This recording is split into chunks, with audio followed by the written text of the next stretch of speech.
Pada video kali ini, gue akan membahas salah satu film unik berjudul The Bad Batch 2017. Tidak pernah lupa, gue selalu mendoakan agar kalian dan keluarga bahagia serta sehat selalu ya. Film dibuka dengan seorang wanita yang ditandai dengan sebuah kode berseri BB5040. Tidak lain tidak bukan, wanita bernama Arlene ini sudah resmi menjadi tahanan ke-5040 di salah satu penjara berjuluk Bad Batch, yang dimana penjara tersebut mempunyai sistem dengan konsep terbuka di wilayah gurun. Ya, selamat datang buat Arlene di salah satu penjara paling kejam yang sengaja membiarkan para tahanannya bertahan hidup dengan cara masing-masing. Bahkan, wilayah ini sama sekali tidak terjangkau satupun aturan serta hukum yang berlaku di Amerika. Lalu, Arlene gak sengaja melihat sebuah mobil yang terparkir dengan kondisi kerusakan yang cukup parah. Mirisnya, mobil itu sama sekali tidak bisa diandalkan dan Arlene hanya sibuk berdandan di dalam mobil tersebut. Sampai suatu ketika, Arlene pun baru sadar kalau ada sebuah kendaraan yang sedang menuju ke mobil itu. Saat itu jugalah ia langsung berlari sekencang mungkin dari kejaran orang misterius. Tapi sialnya, Arlene malah tertangkap dengan begitu mudah oleh begal tersebut. Saat tersadar, ia sudah berada dalam posisi dirantai serta ditempatkan ke sebuah base camp di wilayah itu. Gak lama setelahnya, datanglah seorang perempuan yang langsung menyuntik tangan Arlene, dan bahkan wanita itu juga memotong tangannya secara cuma-cuma. Hebatnya, gak cukup di tangan aja, salah satu kaki Arlene juga dipotong paksa, yang dimana hal itu tentu membuatnya syok dalam sekejap.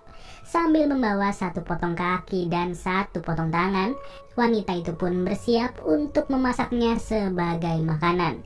Ya, udah jelas Arlene baru aja diculik oleh komplotan tahanan di wilayah ini, yang dimana mereka bisa bertahan hidup dengan cara memakan daging tahanan lainnya, terutama tahanan baru.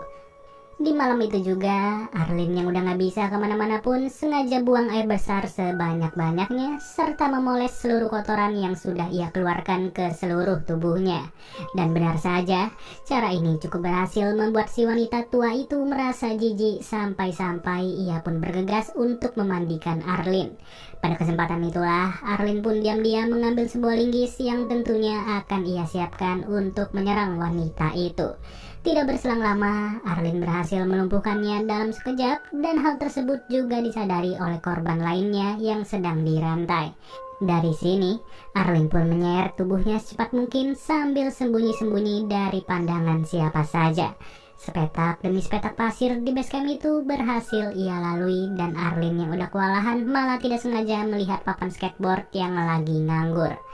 Jelas, papan skateboard tersebut langsung ia gunakan untuk membantunya bergerak serta kabur dari base camp itu. Entah apa yang akan dihadapi ke depannya, tapi yang jelas Arlene pun sudah dehidrasi parah akibat terkena paparan sinar matahari. Beruntung, gak lama setelahnya datanglah seseorang yang sedang mendorong sebuah keranjang, dan orang tersebut pun langsung membawa Arlene di atas keranjangnya. Menempuh jarak berpuluh-puluh kilometer tentu bukanlah hal mudah bagi orang tersebut, yang ternyata ia sengaja membawa Arlene ke sebuah tempat yang sudah dimaksud oleh kertas brosur tadi, yaitu tempat spesial bernama The Comfort. Secara cepat, Arlene pun disambut oleh para penjaga pintu masuk dari tempat tersebut, sedangkan pria misterius yang menolongnya malah langsung pergi begitu saja. 5 bulan kemudian, Arlene yang tadinya berantakan kini sudah terlihat jauh lebih baik karena ia mulai memiliki penghasilan dari upaya membantu warga The Comfort yang sedang sibuk berdagang. Ya, bisa dibilang The Comfort ini adalah pemukiman bagi para tahanan yang tetap ingin merasa hidup walaupun mereka sedang ditahan karena berbagai kasus.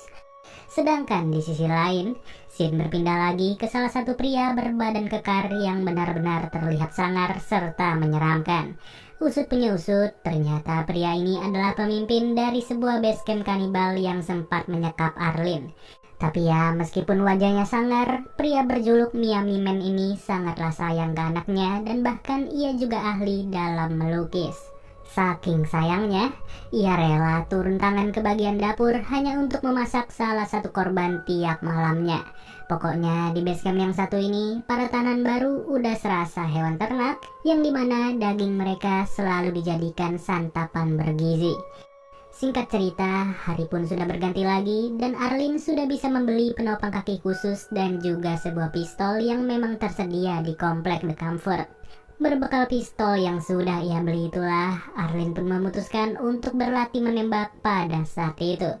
Pada kondisi yang berbeda, anak dari Miami Man lagi bersiap-siap untuk pergi bersama salah satu pengurus ke sebuah tempat pembuangan.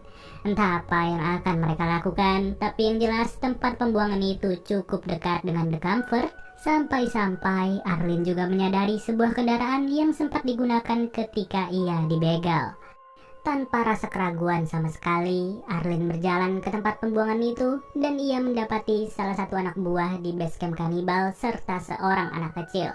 Anak kecilnya sih memang gak diapa-apain sama Arlin, tapi si pengurus langsung ia headshot dan ia anggap kematian wanita itu sebagai hasil dari latihan menembak. Belum lama berselang dari penembakan tersebut, si pria penolong pun menyadari kalau Arlin sedang membawa seorang anak kecil menuju The Comfort. Yang dimana baru juga tiba di The Comfort, Arlin pun langsung sadar kalau anak tersebut ingin memiliki seekor kelinci dan ia langsung membelikannya. Memang sih Arlin berperilaku baik ke anak itu sampai sekarang ini, tapi ia gak sadar kalau bapaknya udah nungguin dari tadi. Dengan kata lain, si Miami Man juga mulai curiga sambil berpikir was-was kalau ada sesuatu yang terjadi. Maka dari itulah, ia memutuskan untuk menuju ke tempat pembuangan saat itu juga, tak peduli seberapa jauh jaraknya.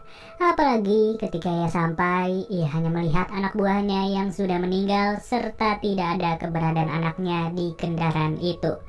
Dari situ, ia langsung bertanya kepada si pria penolong yang ternyata merupakan seorang pemulung.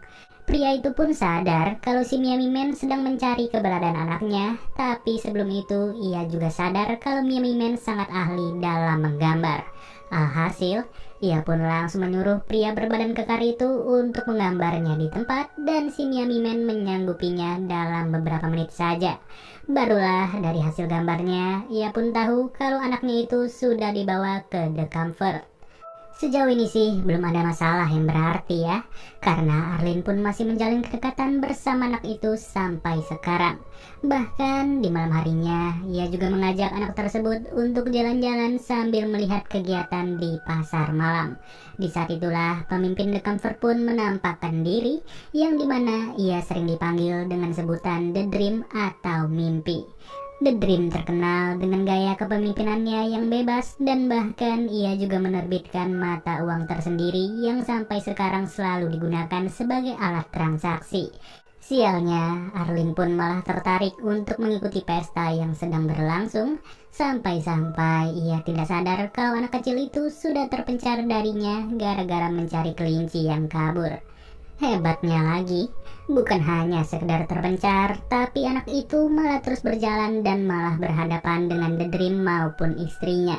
Di titik inilah anak itu langsung dibawa masuk ke rumahnya si The Dream tanpa diketahui sama sekali oleh Arlin yang lagi pesta.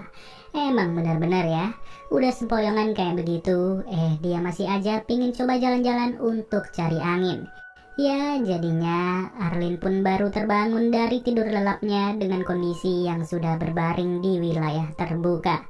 Pada titik ini, ia juga sadar kalau penopang kakinya sudah dibawa-bawa oleh si Miami Man yang ada di hadapannya.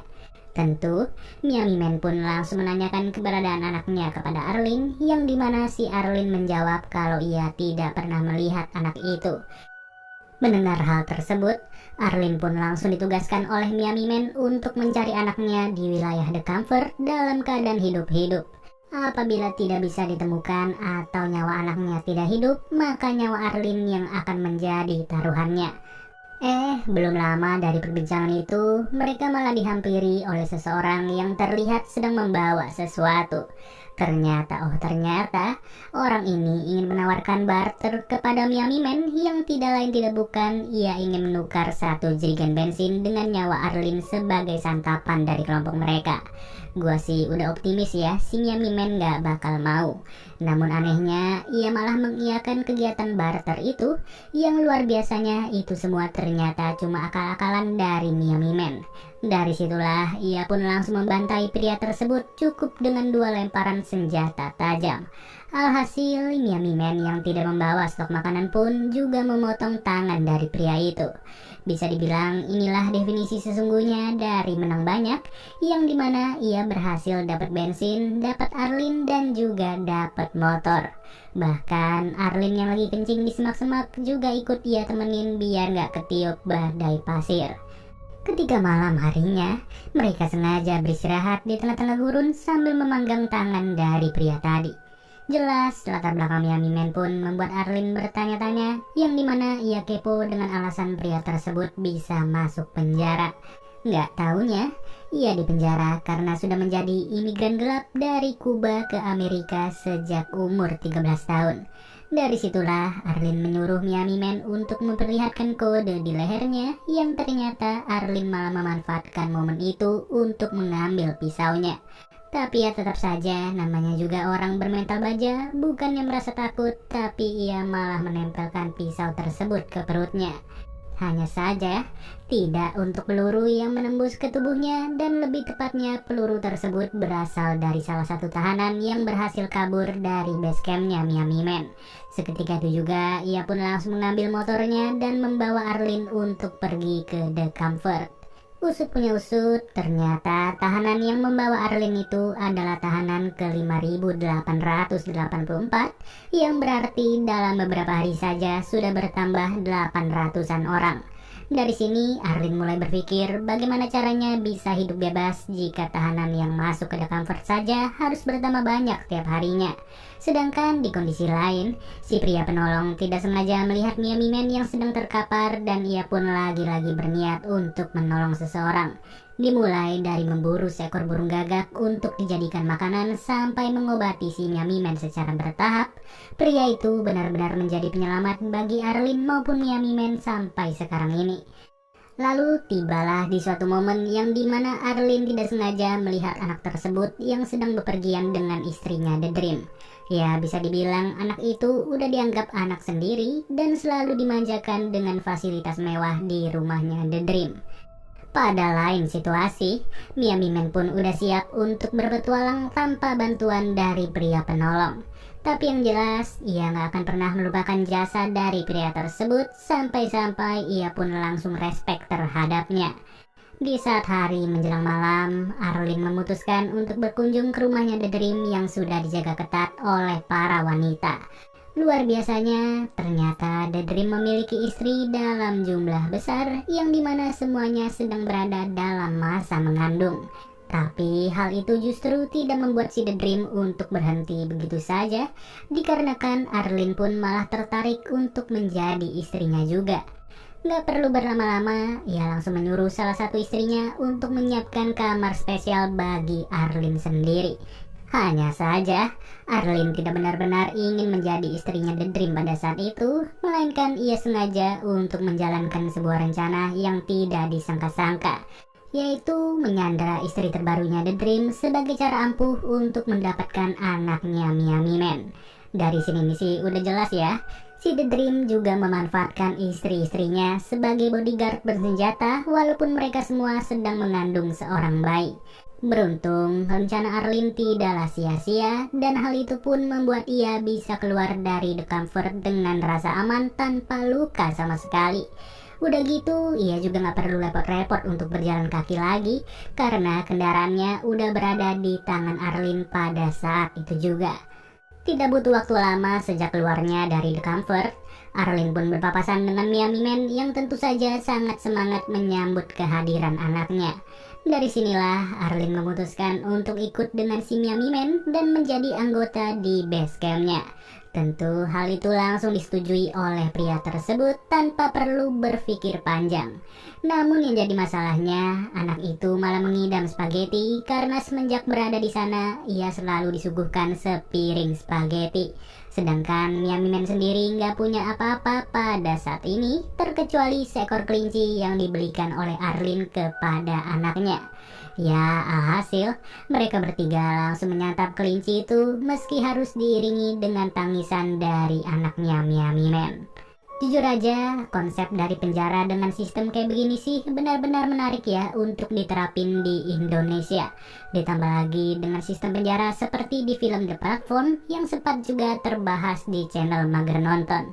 Oke deh guys, mungkin segini aja ringkasan alur cerita dari film The Bad Batch. Sampai bertemu lagi di video berikutnya. Gua Nani cabut dulu. Dadah.